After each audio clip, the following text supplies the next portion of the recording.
Hola, ¿qué tal? Y bienvenidos a Letras Habladas número 30. El día de hoy, Aranza y yo vamos a platicar un tema muy espinoso, un tema muy profundo y quizá que nos pueda, y esperemos que nos pueda ayudar a reflexionar y a ver a las enfermedades mentales de otra manera, ¿verdad, Aranza? ¿De qué vamos a hablar hoy? Así es, Miguel. El día de hoy vamos a hablar de una serie que seguro ustedes la han escuchado, la han visto, que se llama Modern Love. Es el episodio 3 y trata de una persona con bipolaridad. Sí, sí, bueno, no les adelantamos más, acompáñenos y pues comenzamos.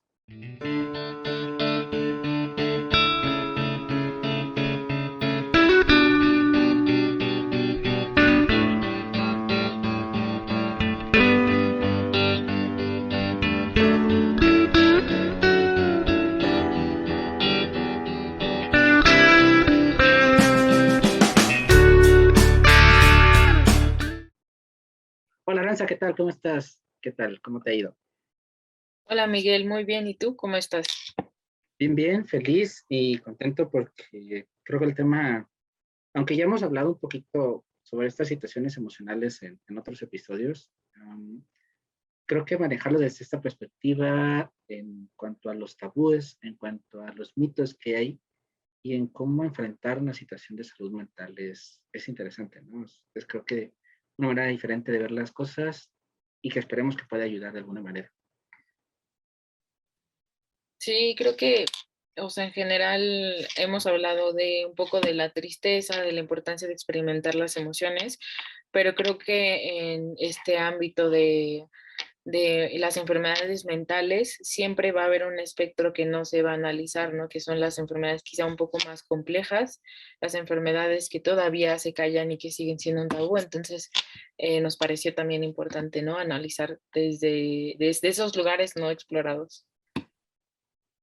Así, sin más que incluso una enfermedad compleja, el cómo lo puede experimentar una persona que tú, creo que lo comentábamos en la parte cuando decíamos de estar bien, cómo a veces te puede dar la impresión una persona que está bien o que es sana, en lo que se entiende por sana, y al final del día no sabes su trasfondo, ¿no? Y no sabes todas esas cosas que pueda cargar. Y si tú no te das como que quizá la oportunidad de explorarlo y no te pones a investigar por qué, quizá nunca lo puedes descubrir, ¿no? Al final del día creo que eso es lo más interesante de la serie, del capítulo 3 de la temporada uno, que hoy descubrí precisamente que ya hay segunda temporada. Yo de hecho no habías visto la primera en 2019. Pero sí, ¿cómo? O sea, si ves al personaje y si lo sacas, o si lo ves en la calle, no sé cómo se plantea, es una persona quizás estrafalaria, quizá un poco locochona, rara, pero tú la sientes como alguien bien, alguien que no tuviera ningún problema, pero en el trasfondo ocultamos muchas cosas, ¿no? Y creo que eso no solo lo sucede a las personas con algún padecimiento mental, sino incluso a cualquiera de nosotros, ¿no? Vemos o damos una impresión, damos una cara y al final del día dentro de nosotros hay muchas cosas que no permitimos o, no se, o alguien no se atreve a indagar. Por eso dicen luego que cada cabeza es un mundo, ¿no?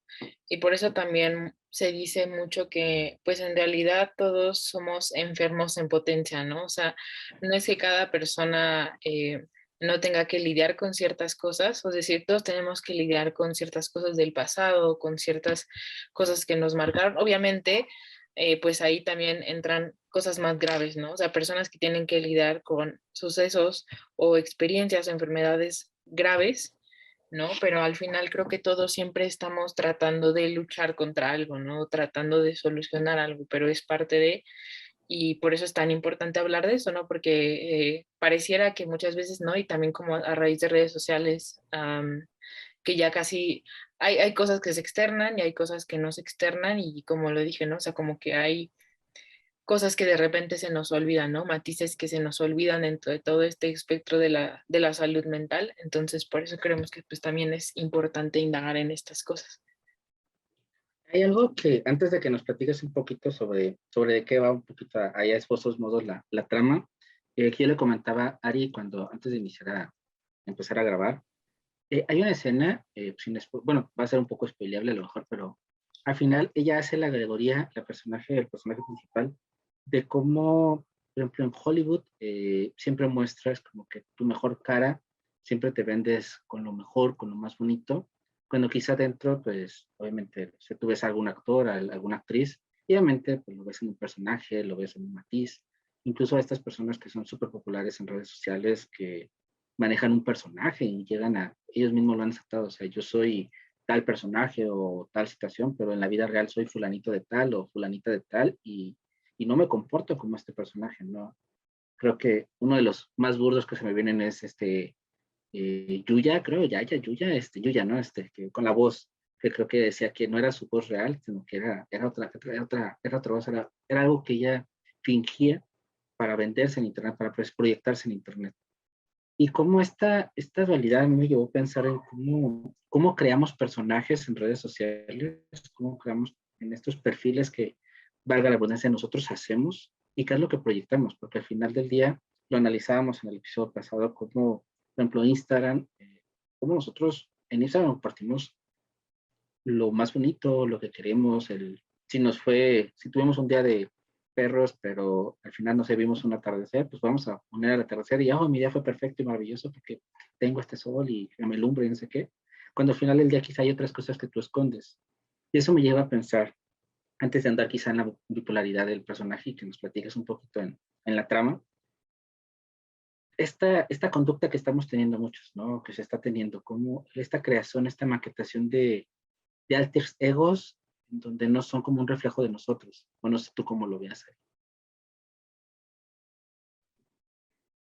ahí. Pues yo creo que, no sé, o sea, siempre me ha llamado la atención como estas partes, ¿no? O sea, de las personas, sobre todo personas que hacen esta distinción muy clara, ¿no?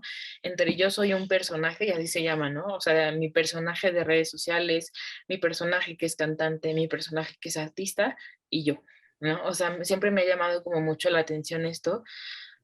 Y recuerdo que hubo un tiempo en donde escuchaba como muchas entrevistas relacionadas a esto porque me llama mucho la atención.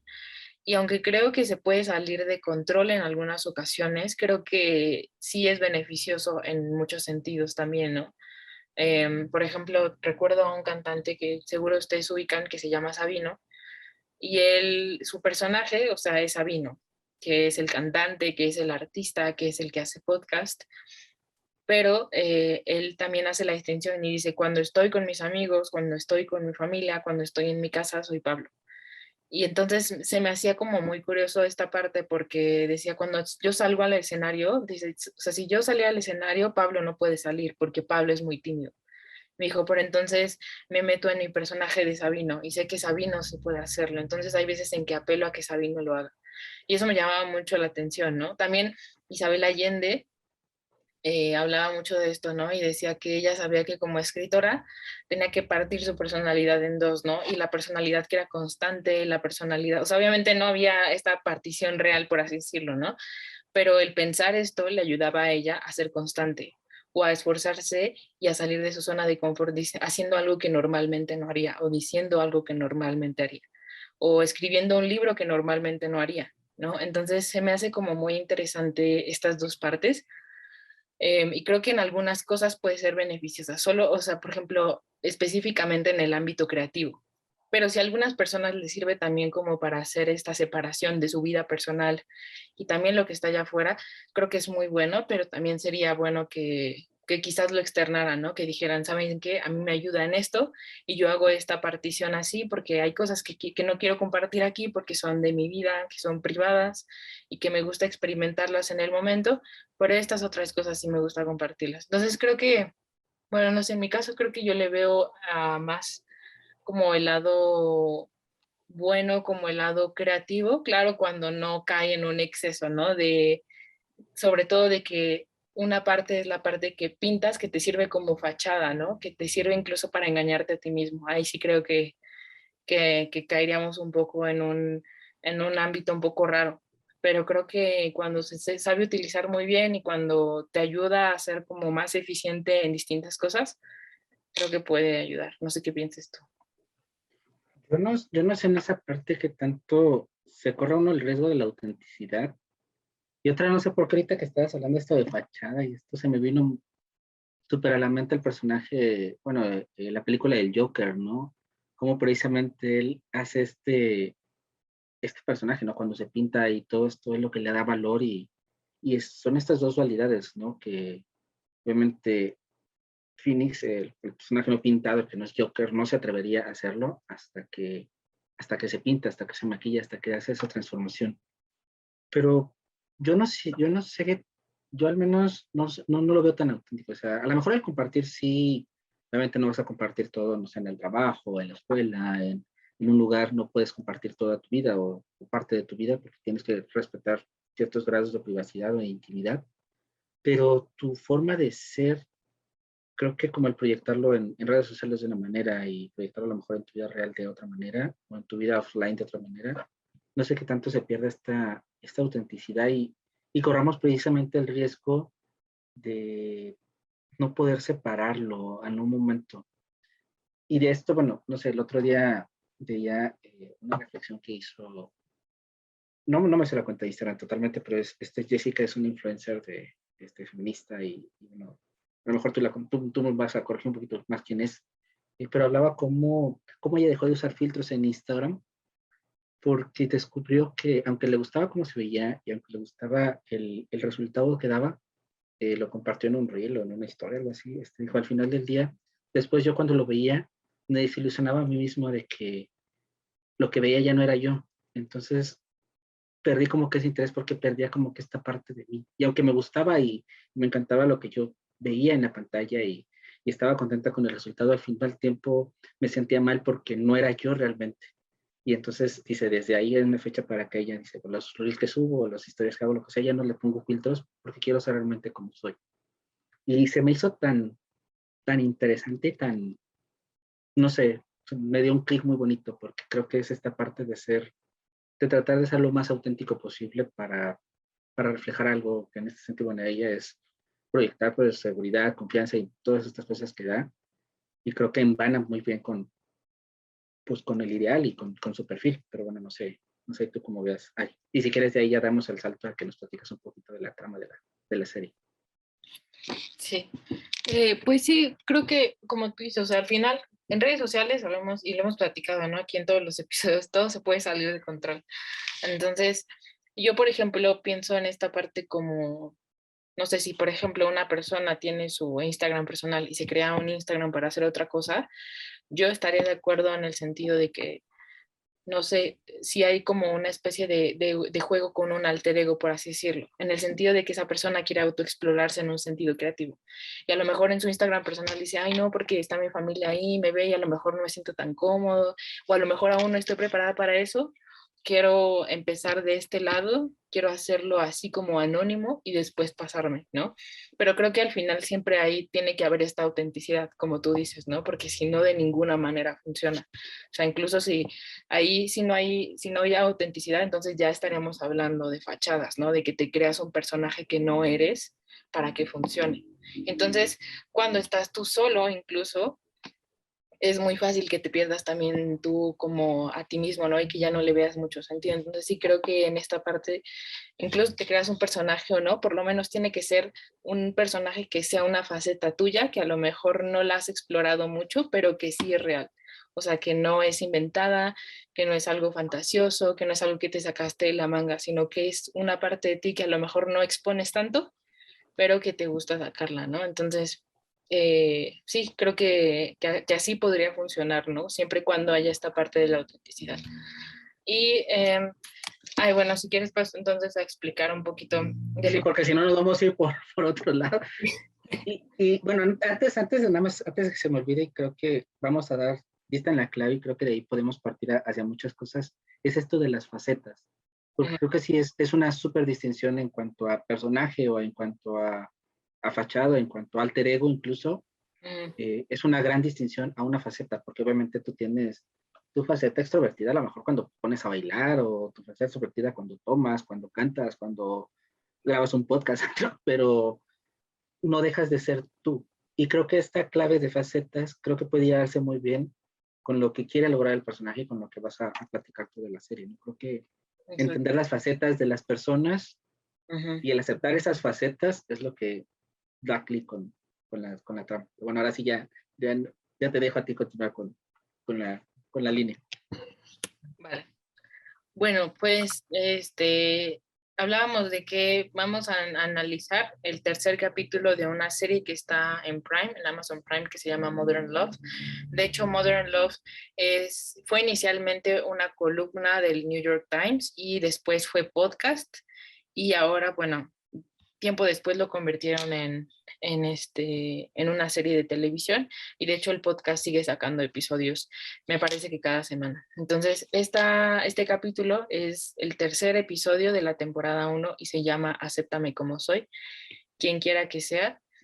Y como les habíamos comentado, habla de una mujer que de alguna manera nos muestra un poco una mujer que vive con trastorno bipolar y de hecho este episodio comienza con ella escribiendo como en una página de citas su biografía y de ahí sale Sí, todo. creo que esas no las conociste tú, este tipo de... Ya llegaste a apps, pero bueno. Sí, pero me parece curioso porque empieza ella como que, ustedes saben, la biografía tienes que poner quién eres, ¿no? Entonces ella decide empezar por contando que ella tiene trastorno bipolar, ¿no?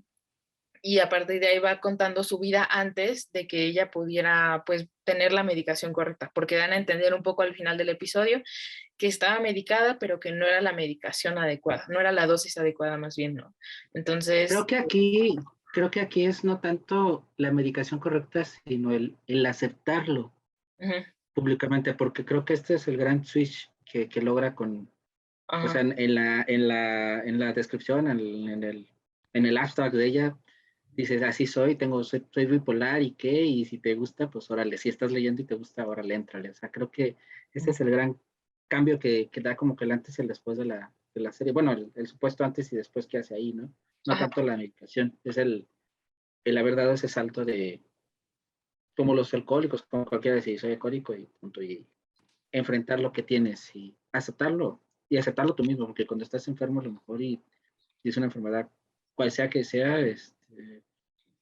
no sé por qué te sientes como incómodo o que te puedan juzgar porque estás enfermo. Ajá. Cualquiera, no solo una enfermedad mental, cualquier enfermedad. Ajá. Y creo que el aceptarlo y el poderlo decir públicamente es como que también este salto impresionante hacia ella como personaje, como mujer, y Ajá. en cuanto a o sea, ¿quién pone en su perfil de citas, no en su perfil de Tinder? Soy bipolar, te avientas a amarme?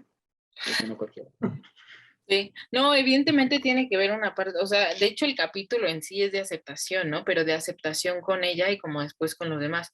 Pero al final de ese capítulo me llamó la atención que ella remarcaba esto, ¿no? Que decía, después de mucho tiempo de poder tener confianza en mí mismo, algo así, de poder externarlo con los demás y de tener o de llegar a la dosis adecuada fue que mi vida se transformó. Entonces me ponía a pensar también esto en el sentido de qué tal, ¿no? Que justo porque ella no aceptaba esta parte, tampoco se acercaba como a pedir ayuda, ¿sabes? Como a, no sé, como a algún médico, algún psiquiatra.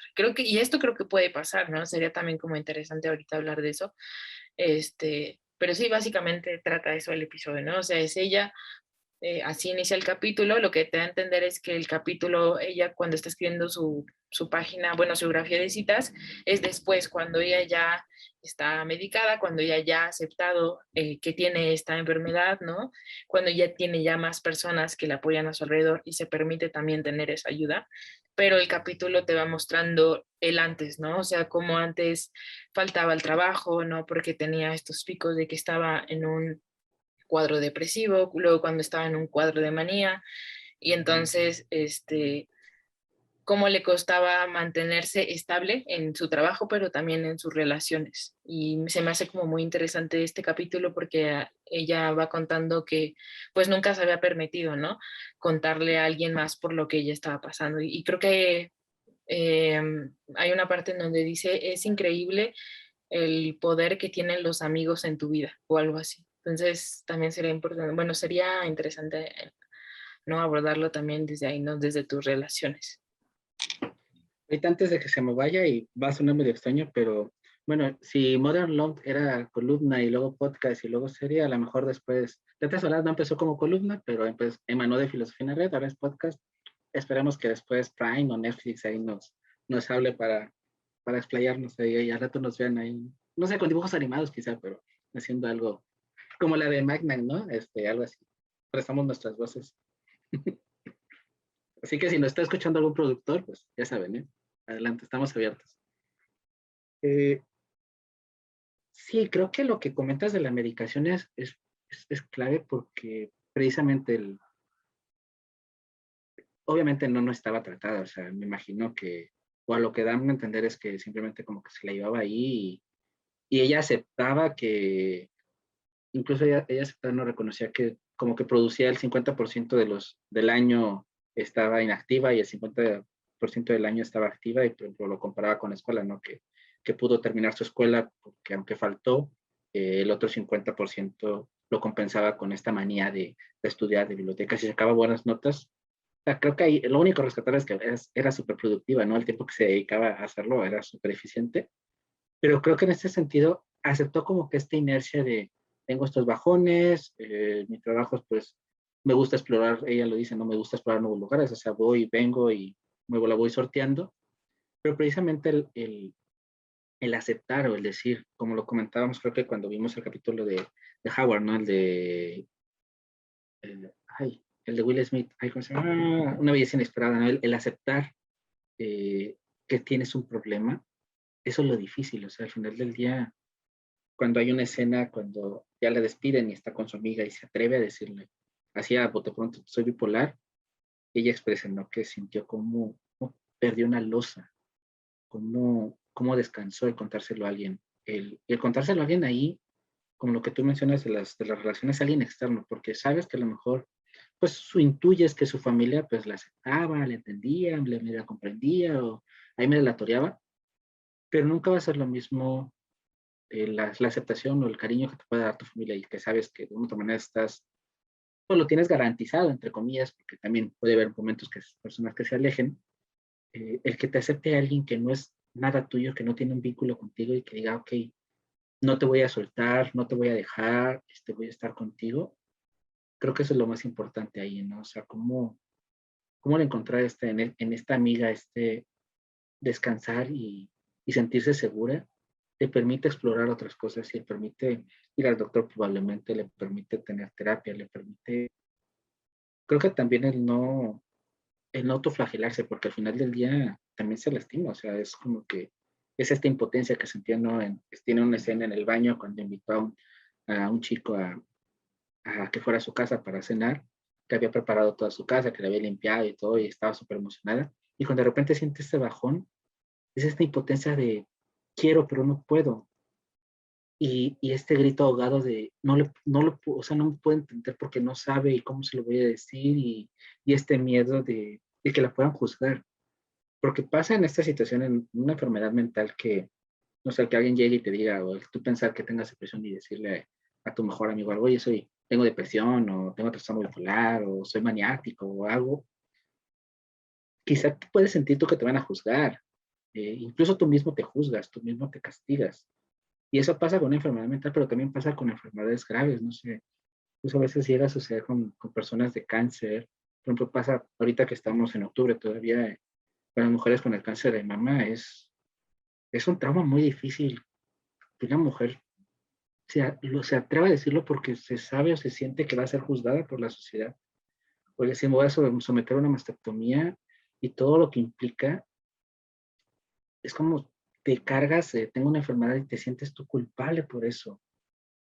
Y creo que es un trastorno, es un problema social el cómo vemos a las enfermedades como simplemente delegamos a los enfermos y los vemos como algo feo, no lo vemos como, sí, tienen una enfermedad y van para allá. Y no es esta aceptación de, primero ellos no escogieron estar enfermos, en la mayoría de los casos, a menos que sea un cáncer de pulmón y que haya sido consecuencia de que fumaron mucho, lo que sea, pero aún así tampoco es una justificante, pero vemos a la enfermedad como algo malo y no juzgamos a la enfermedad, juzgamos a la persona con la enfermedad y los relacionamos con algo malo. Y esta carga social de la enfermedad en general es lo que hace que muchas personas no se atrevan a decir estoy enfermo.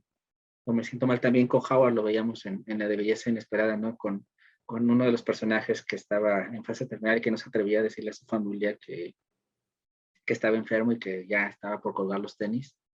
Era este miedo a aceptar, al decir, al reconocer, porque te ibas a sentir juzgado.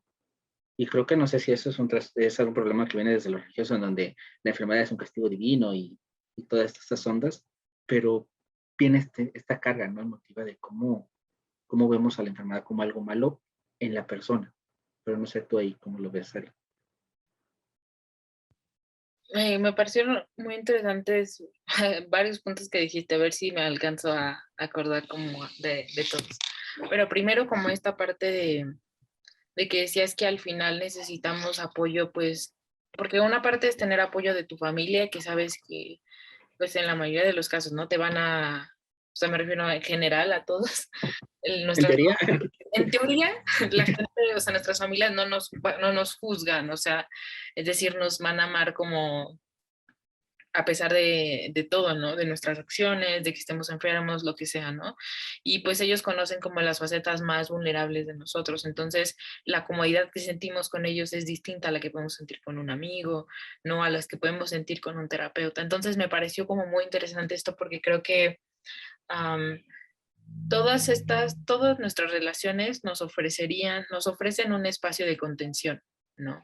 Por ejemplo, el terapeuta es un claro ejemplo, no podemos empezar, o sea, en el caso de que vayamos con un psiquiatra o con un psicólogo cuando tenemos alguna enfermedad mental o cuando tenemos alguna dificultad, pues te ofrece un espacio de contención en donde lo que te dice es yo no te voy a juzgar porque o sea, ese no es parte de mi trabajo, ¿no? Y tampoco hay un vínculo ahí como por ejemplo el vínculo que tienes con tu familia o el vínculo que tienes con un amigo. Entonces sabes que te va a ayudar incondicionalmente porque eso es a lo que esa persona se dedica. Pero también pues somos seres sociales, ¿no? Lo decía Aristóteles. Entonces, siempre vamos a buscar relacionarnos a través de distintos vínculos. Y con tus amigos también vas a encontrar otros espacios de contención, que a lo mejor no lo vas a encontrar tampoco con tu familia, ¿no? Por ejemplo, esta parte de culpa, mucha gente no se las dice a sus familiares porque no quiere tampoco que esas personas, que los familiares sientan culpa.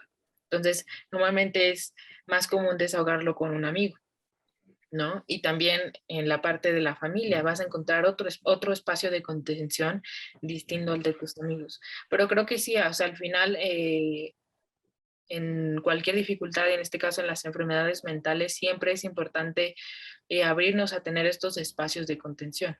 Ahora, la dificultad surge y también ahí de lo que comentabas, ¿no? Que muchas personas no sabemos cómo reaccionar ante personas que tienen estas enfermedades, ¿no? De que no sabemos qué decir y ante nuestra incomodidad, que lo habíamos dicho también en otros episodios, tendemos a decirles cosas como no te preocupes, todo va a estar bien, no te preocupes, no es nada, échale ganas, ¿no? Entonces, nosotros creyendo hacer un bien, en realidad terminamos perjudicando, porque no sabemos qué hacer en estas situaciones, lo cual hoy en día ya es un poco raro, porque pues desafortunadamente antes de la pandemia había el 25%, ¿no? De personas que sufrían depresión o ansiedad. Y luego a raíz de la pandemia ya hay pues, casi el 50% de la población.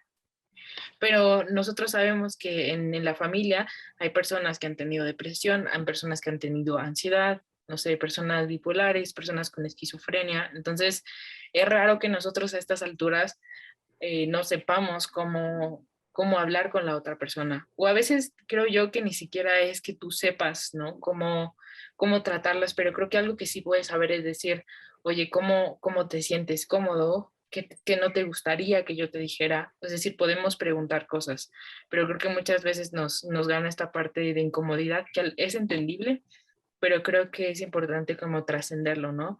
Para poder entonces por una parte nosotros empezar a conocer más a estas personas que por más que nosotros lleguemos a pensar que las enfermedades mentales no nos afectan, si nosotros no tenemos familiares con enfermedades mentales o si nosotros incluso no padecemos ninguna enfermedad mental, pues es muy probable, ¿no? Que en nuestra vida nos topemos al menos con dos o tres personas que tengan estas enfermedades o incluso nosotros mismos las desarrollemos. Entonces creo que es muy importante, ¿no?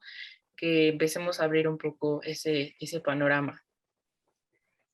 ese creo que uno de los mitos que podríamos ligar aquí con los problemas mentales quizá no los más fuertes, bueno, no por catalogarlos en un ranking, pero quizá no los más intensos, por ejemplo, un trastorno esquizofrénico, cosas así, pero es que está ligado mucho a la debilidad, o sea, está ligado a que si estás deprimido es porque eres débil, porque no puedes superar los problemas, porque no los puedes enfrentar o lo que sea. Y, y tanto si lo vemos en una tercera persona como si lo vemos en nosotros mismos, es como que lo minimizamos, ya lo comentábamos, ¿no? En el estar viendo, el cómo pensamos que puede ser algo pasajero, que es algo que no es importante, y que quizás si esa persona tiene la dicha, a lo mejor que está bien físicamente y tiene todas sus capacidades físicas al 100%, pero lo ves botado en la cama porque está triste, ya sea que tú lo veas o incluso tú mismo te vas a juzgar y lejos de ayudarte te vas a estar como que lastimando y flagelando así como que, ¿cómo? ¿Por qué? No, soy un tonto, soy una tonta, ¿por qué permito esto? Y no te das como que este bridge a poder decir, ok, no, o sea, es algo que no puedo controlar, es algo que creo que también creo que nos falta más de este tipo de contenido, por ejemplo, como la serie, como de estos personajes que nos enseñan esta impotencia, porque realmente hasta que no padeces tú una situación así, no sabes qué tan impotente se siente una persona de no poder controlar sus emociones, del que aunque el mundo esté de color rosa y coloreado, tú vas a ver todo gris, pero es porque no podemos empatizar. Y esta empatía no se logra, creo que al menos hasta con situaciones más visuales, porque incluso el libro creo que no te lo puede reflejar igual. Creo que es verlo en actores así, en situaciones intensas, en buenas actuaciones, que te pueda como que quizá como que a acercar y visualizar esta manera de cómo se siente una persona así, cómo teniéndolo todo, cómo incluso, por ejemplo, volviendo a la serie, cómo la chica conoce a un chavo y lo ve y le hace clic, está súper feliz, súper emocionada y piensa que va a ser su media gente, lo que sea, y se ve auténticamente feliz y hace una parodia de La Land casi casi en el estacionamiento y se siente toda efusiva. Como un momento que incluso ella se esfuerza, ¿no? Porque hay un momento en donde tienen una cita que ellos pactaron, baja para acordar, y ella va, pues, tirando la cobija totalmente, porque se está forzando a ir, en este forzamiento a no quererse dejar derrotar, pero ves en el personaje este peso, esta lucha que tiene, ¿no? Quiero hacerlo, lo deseo de verdad, pero al mismo tiempo no puedo porque mis emociones no las puedo controlar. Entonces creo que necesitamos este tipo de situaciones o vivirlas o verlas así para poder entonces entender que una persona no se puede levantar de la cama porque tronó con el novio, o simplemente porque pasó algo y algo en su cabeza se le destronó y los químicos funcionaron mal y simplemente ya no funcionan. Y también dejar de catalogarlos como este término de locura, ¿no? De locos, porque también luego es la palabra, aunque te dicen broma o lo que sea, creo que también el decir locura o el pensarlo, el ligarlo a la locura tiene una connotación ahí media no tan amigable. Y creo que eso también nos puede llevar a catalogar a una persona loca como loca porque está loca y entonces los agredimos y no los aceptamos y no los entendemos, sino todo lo contrario, los juzgamos y es esta parte que no solo juzgamos a las personas, sino también nos juzgamos a nosotros mismos y es lo que no nos permite también a nosotros a veces superar cuando tenemos un problema de este tipo. Pero no sé, tú, ¿qué ves con la locura? Fíjate que me parece interesante como este término, ¿no? De la locura, porque ahorita pensando, o sea, como reflexionando un poquito sobre cómo lo usamos hoy en día, pues siempre ha sido ambiguo, ¿no? O sea, es decir, esta parte de las enfermedades mentales, pues ya sabemos que pues, no es algo, eh, bueno, es algo que ha sido malentendido desde el principio, ¿no? O sea, desde que se empezó, literalmente empezamos a hacer como esta historiografía, ¿no? De nuestro paso por el mundo. Pero, por ejemplo, en la Edad Media, ¿no? Que se catalogaba a las personas no como enfermedades mentales, sino como locos, ¿no? O estas personas se les vinculaba con que estaban envueltos en ritos satánicos, o por ejemplo las brujas, pero personas que tenían trastornos mentales y no eran entendidos. Y de ahí creo que nace como un poco el término de locura, ¿no? Lo dice también Michel Foucault en su libro de Historia de la Locura, Y me parece muy interesante, ¿no? Porque ahorita ya nadie se referiría, bueno, por lo menos nadie cuerdo o en ese sentido, o sea, se referiría como a una persona con trastornos mentales o con alguna enfermedad como loco. Y si es así, sería un claro ejemplo de que no está entendiendo realmente lo que pasa ahí, ¿no? Pero creo que en ese momento decir locura impedía un poco, por ejemplo, me refiero a la Edad Media, ¿no? Pero impedía que las personas pudieran acercarse a entender qué era lo que realmente estaba pasando en la mente de otras personas. Entonces me ponía a reflexionar también acerca del lenguaje, de cómo, pues sí, literalmente nos abre puertas o nos cierra puertas. Y en este sentido, creo que al referirnos así a las personas como que estaban en los psiquiátricos, ¿no? Personas que tenían trastornos mentales, se les decía locos, pero no ibas más allá, ¿no? De saber qué era lo que estaba pasando. Entonces, me parece como muy interesante esa parte. Y también me estaba acordando, bueno, no sé qué piensas tú, pero yo creo que en este tema de los mitos que hay en torno a las enfermedades mentales son producto no de un solo problema en la sociedad, sino de varios prejuicios que permean a las enfermedades mentales. O sea, por ejemplo, porque yo me pongo a pensar en mucho esta parte de la productividad, ¿no? O sea, primero, ya hemos hablado de eso, ¿no? Pero de que nosotros nos ponemos loquitos con ese tema de la productividad, de que hay personas que realmente dicen que la productividad es estar todo el tiempo ocupado. Y nosotros ya hemos hablado un poco, ¿no? De derribar un poco lo que implica realmente la productividad, ¿no? Pero sin embargo, esta creencia en torno a la productividad afecta a las enfermedades mentales también, por ejemplo, ¿no? En el caso de una persona que tiene depresión o en el caso de una persona que tiene alguna enfermedad, que tenga algún cuadro depresivo, como podemos catalogar fácilmente y decir, es que esa persona es floja, ¿no? O sea, esa persona está tirada todo el día en su cama y es floja. O sea, obviamente así nunca va a vencer la enfermedad, porque si no se para de la cama, entonces no va a poder recuperarse. Y eso es un prejuicio, ¿no? O sea, eso al final a lo mejor puede venir de esta idea también de la productividad.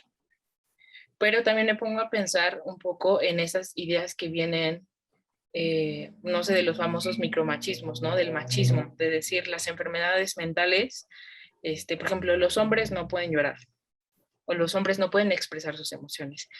Y por eso tampoco es casualidad que ahorita la depresión sí sea más diagnosticada en mujeres y no en hombres, pero solo por una razón, y es el hecho de que los hombres no van a que se les diagnostique con depresión, o sea, no van cuando se sienten mal y tienen todos estos síntomas. Entonces, me parece que hay muchos otros problemas alrededor, muchas otras temas que aparentemente no tienen nada que ver con las enfermedades mentales, pero al final vemos como todos llegan a un punto de cruce, ¿no? Un punto en donde se encuentran y se tocan y terminan, pues siendo perjudiciales tanto unos a otros, ¿no? Y antes de que se nos olvide, si te gusta el contenido, suscríbete y para que estés al pendiente de todos los nuevos contenidos de Filosofía en la Red. Ahorita algo que comentas y me gustó en esta parte de los mitos es esto de enfrentar los problemas mentales. Creo que las situaciones como depresión, incluso como ansiedad, ese tipo, digamos, por catalogarlas como light o las más tranquilas, las que no son como que oficialmente trastornos, eh, creo que se tiene el colectivo de que las enfrentas trabajando, eh, superando la situación, el tiempo cura las heridas, cosas de este estilo, y en la medida de que nosotros estamos como que con este switch pues no sé, terminaste con la novia o con el novio, y pues el tiempo te la va a curar, un clavo saca otro clavo, o ponte a trabajar, enfócate tu atención en otra cosa, no estés pensando en él o ella, y eso te va a ayudar a superarlo. O si, no sé, se te murió alguien o lo que sea, pues también. Y no entendemos precisamente que esta parte enfrentarse a los problemas no es simplemente como que salir y poner el pecho y enfrentarse a lo que venga, sino también es ir a terapia, ir a atención, o si lo necesitas, recibir medicación. O sea, como que se malentiende la situación emocional por parte de este mito pues, que se cree, ¿no? De que simplemente es salir a la calle y enfrentarlo. Y me gustaría tomar un poco la parte esta de cómo inicia la película, porque me parece interesante cómo inicia, no, como dices, con este de quién eres, y que es la pregunta que detona siempre los filocharlandos, es parte del filocharlando, la pregunta filosófica, y cómo su definición es más como, no sé, no es una definición filosófica como tal, ni no es algo tan revelado, pero cómo es un desnudarse a sí misma y cómo presentarte tú, ¿no? Cómo este quién eres de ella es, es realmente un hablar sobre ella no es soy abogada, no es por estas partes, ¿no? De quién eres y en la que se podría interpretar, ¿no? De que o soy fulanito, soy sutanito, o soy hijo de merenganito, sino, o estudié tal cosa, sino simplemente es hablar sobre su vida. Y esta manera de presentar el quién eres se me hizo una manera, no sé, muy interesante, muy especial. Creo que es lo más auténtico que puedes encontrar cuando si te preguntan alguien quién es, o al menos a mí me presento, bueno, si a mí me preguntaran lo que yo suelo preguntar en Filosofía, no creo que quizás sería como que un rápido flash a mi vida, quizás eso podría definir quién soy. O no sé tú, porque es la pregunta del millón de la filosofía, ¿no? ¿Quién eres? ¿Cómo lo ves tú en esta introducción? Pues igual me gustó cómo lo definió. Yo siento, es que al final, o sea, en filosofía, ¿no? Esta pregunta, por eso causa tanto conflicto a los filósofos, ¿no? Porque te das cuenta de que la puedes contestar desde diferentes puntos de vista, ¿no? Desde diferentes épocas, desde diferentes maneras de pensar. Entonces creo que esta parte en donde ella responde a esta pregunta, ¿no? ¿Quién eres? Se me hace muy bonita en el sentido de que te da a entender un poco que lo que es ella o lo que es ella en ese momento es gracias a los momentos de dificultad que tuvo.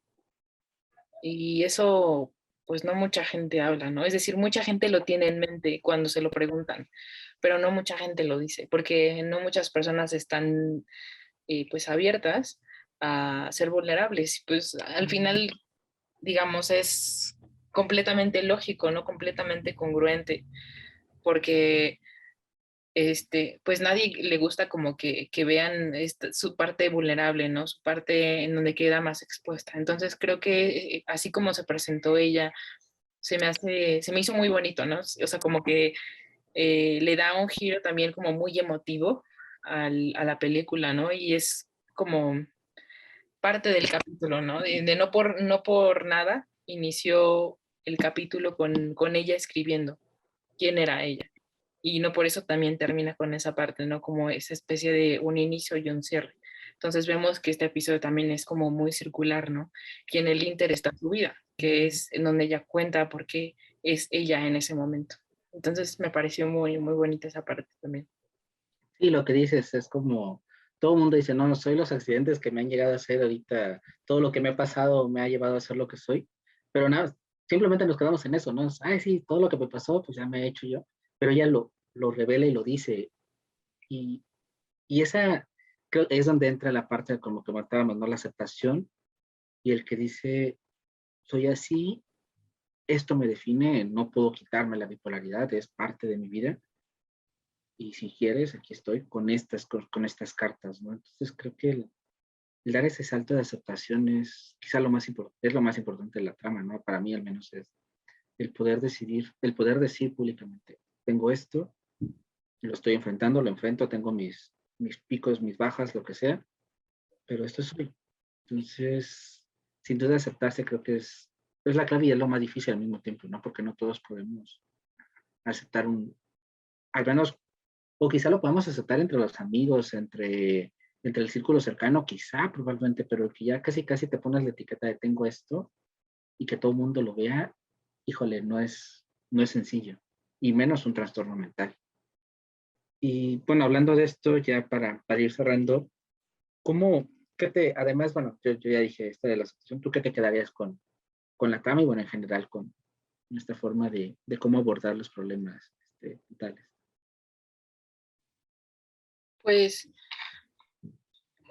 primero me parece como súper importante la labor que se está haciendo últimamente, como en las series, en las películas, ¿no? Esta parte de exponer cómo experimenta una persona una enfermedad o un trastorno mental, ¿no? Porque al final, como tú dices, o sea, una cosa es leerlo en un blog, una cosa es leerlo en un libro incluso, pero creo que ahí sí serviría mucho, o sea, sí sirve mucho una actuación, ¿no? Porque al final eso sí creas, bueno, sí te sensibiliza en el sentido de que a lo mejor no hay alguien de tu entorno que te lo exprese así o no hay alguien de tu entorno que tenga o que padezca una enfermedad. Entonces se me hace como muy importante eso, ¿no? Entonces, por una parte creo que, o sea, reconozco eso y creo que sería bueno que por lo menos buscáramos ver contenido de ese tipo, ¿no? Por una parte. Y otra es, bueno, ya que te abriste a ese tipo de contenido, entonces también empezar a hacer preguntas, ¿no? O sea, preguntas a ti mismo y también preguntas a otras personas que están en tu entorno. A lo mejor, como dijimos, ¿no? O sea, no sabes cómo lidiar con una persona con depresión, no sabes cómo lidiar con una persona que tiene, no sé, bipolaridad, con una persona que tiene esquizofrenia, con una persona que está atravesando un cuadro depresivo, ¿no? O sea, no sabes cómo hacerlo, pero siempre puedes preguntarle a la otra persona como respetuosamente cómo se siente más cómodo y qué puedes hacer tú para, pues sí, para no incomodar a esa persona, para ser respetuoso, para poder entenderla, qué necesita de ti. Y puedes también, pues, evitar decir estas frases de, no, pues échale ganas, no, pero ¿por qué estás triste si la vida es tan bonita, así, ¿sabes? O sea, entonces creo que en vez de hacer eso, que aunque podamos entender tus intenciones o las intenciones de la gente, pues creo que ahorita ya sería importante pues dejar eso de lado, ¿no? Sino como que empezar a hacer preguntas. Siempre mejor hacer preguntas antes de hacer suposiciones. Y creo que con esas dos partes me quedaría, no sé con qué te quedarías tú. Igual, el contenido, como comentábamos, de abrirnos a verlo, a buscarlo, eh, incluso a escuchar, hay personas que también ya se están prestando con esto de la pues, popularización del podcast y todo, también que lo han estado expresando, que lo hablan, que lo comentan. Entonces, igual escuchar estas experiencias ayuda mucho porque al final del día hay que empatizar y creo que estamos tan bombardeados de tantas cosas que perdemos la empatía y el lograr hacer ese clic con estas situaciones, tanto para que si te llega a pasar a ti, como si llegas a tenerlo con alguien de tu entorno, pues puedas entender y saber cómo tratarle y entenderlo sin juzgar y tratar de abrazar en ese sentido de apoyo. Y ya bueno, para cerrar, comentarles, abrimos un sorteo que vence el 15 de noviembre. Ustedes pueden ganar una suscripción a Bookmate por 3 meses. Lo único que tienen que hacer es entrar a filosofianared.com/sorteo y ahí elegir al capítulo de Filocharlando que más les haya gustado. Ahí están todos los invitados que hemos tenido a lo largo del año. Filocharlando son nuestras series de entrevistas, así que los invitamos a que entren ahí, participen en su voto y el bonus es que tanto el premio se lo va a llevar el, el invitado o la invitada más votado, como algunos de ustedes que participan en la votación. Y bueno, invitarlos este domingo, perdón, 31 de octubre a las 12:30, un debate filosófico, psicológico también, porque bueno, somos libres o estamos condicionados. Es un interesantísimo debate donde bueno, vamos a platicar sobre el libre albedrío y esas situaciones. Así que los invitamos a las 12:30 de la Ciudad de México. Y ahora les cedo la palabra a Ari, que nos va a platicar de qué va el siguiente episodio, que como spam, como spoiler más bien, es algo que les prometimos. Sí, esta vez quisimos hacerlo como temático, ¿no? Y aprovechando que se viene el Día de Muertos y que hemos hablado como del Día de Muertos en México, ¿no? Y algunas cuestiones ahí importantes que se pueden prestar para reflexión filosófica, quisimos analizar, ya saben que nos encantan las películas de Disney, entonces quisimos analizar la película de Coco. Entonces, creemos que ahí hay muchísimo contenido y sabemos que es una película muy popular y muy bonita, entonces es un buen punto de partida, ¿no? Para empezar a reflexionar sobre este tema, que muchas veces no sabemos el trasfondo, ¿no? También de nuestras tradiciones, creo que sería importante analizarlo desde un punto de vista filosófico. Así es, y una película que pudo trastocar de una manera muy, muy bonita lo que es realmente parte de la cultura mexicana sobre el Día de Muertos, así que como dijo Ari, nos encanta Disney. Igual, si alguien se atreve a dejarnos en los comentarios qué personajes de Disney seríamos Aranza y yo, pues ahí déjenoslo ya. Lo podremos discutir antes de empezar el episodio. Y pues muchas gracias, Ari, y hasta la próxima semana. con Coco.